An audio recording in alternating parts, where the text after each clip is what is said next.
Howdy, howdy ho. Yeah, now my hat no longer blends in with the wall. It's actually that one that actually showed up as an ad on my Facebook. In fact, that might be the one time that invading my privacy and listening in on me actually paid off, because then I shopped for the other two. But that one really caught my eye. Oh, damn, they might actually be getting good at this. I know, Control came out a long time ago, so this review seems like a backlog review, but I'll admit I did buy it to give my RTX 3080 something to chew on. What you should know about Control, though, is that it's a game I don't want to spoil, and yet I have to whet your appetite if I'm to review it. If you're familiar with Quantum Break, then you're familiar with Control. That's not to say familiarity with Alan Wake doesn't help, but in reality, it's quite close to Quantum Break. You shoot and you have superpowers. Where this game steps it up is that you really start to get quite overpowered by the end of the game, especially if you took some time to grind a bit and do side missions to power up. You turn into a bit of a badass, even if you remain what's commonly known as a glass cannon. And then the rest is a lot of navigation, but also that means a lot of destructible environment to play with, some puzzles, and then you're back to kicking ass. And I just described the whole game, including the DLC. So you'd better enjoy the gameplay, because if you don't, well, you're stuck with a whole 20 hours of it. Well, 10 to 12 if you mean business. Fortunately, I did enjoy it, because there's just something about throwing rocks at people's faces that is infinitely satisfying.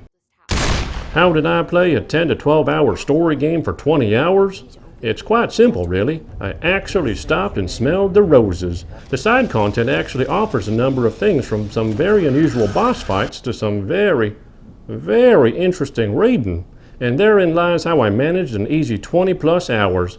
I actually care about this sci-fi paranormal nonsense. If you smell the roses smell you back. It tickles the noodle how the game weaves both real-life terminology, occurrences, and real-life beliefs into its fiction, as if the game is actually explaining what you and I just don't know about the world as it is today. So if you play this, smell the roses. Smell them real good. And since the Ultimate Edition includes all the DLC, you'll smell some new and exciting roses too, including the fact that it all ties into Alan Wake. Obviously, if you're gonna go realistic and story-driven, you gotta dial up the graphics. This game finds itself in some sort of halfway house though. It's clearly a current-gen game that is dialed up to 11 with some effects that will be common in the next gen. For example, ray-traced reflections on a window, as an easy one.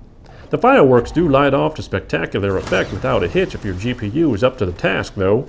When the game's graphics really shine is when the art direction goes the way of Doctor Strange, and the darker tone it takes is almost haunting for people like me who believe in the possibilities of the paranormal. In fact, what really adds the topping is the sound design, and I can wholeheartedly tell you that this game is worth playing on a good headset with the volume turned way up. It isn't without issues though. I mean, those are lights, right? Lights that don't do light. Even the ray tracing isn't always quite right.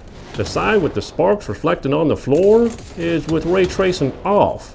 And yet I can't help but tell you that on the whole, this game's presentation is its strongest and most decorative suit, complete with some actual live person recordings, and I do recommend smelling these roses too. There are moments in this game I absolutely cannot spoil, namely the bigger picture of what I'm showing you right now. But therein lies where this is a difficult thing to say. If you're not into the paranormal, if this game's world and concepts do not bake your noodle, then you're likely to not find as much value in the game on the whole.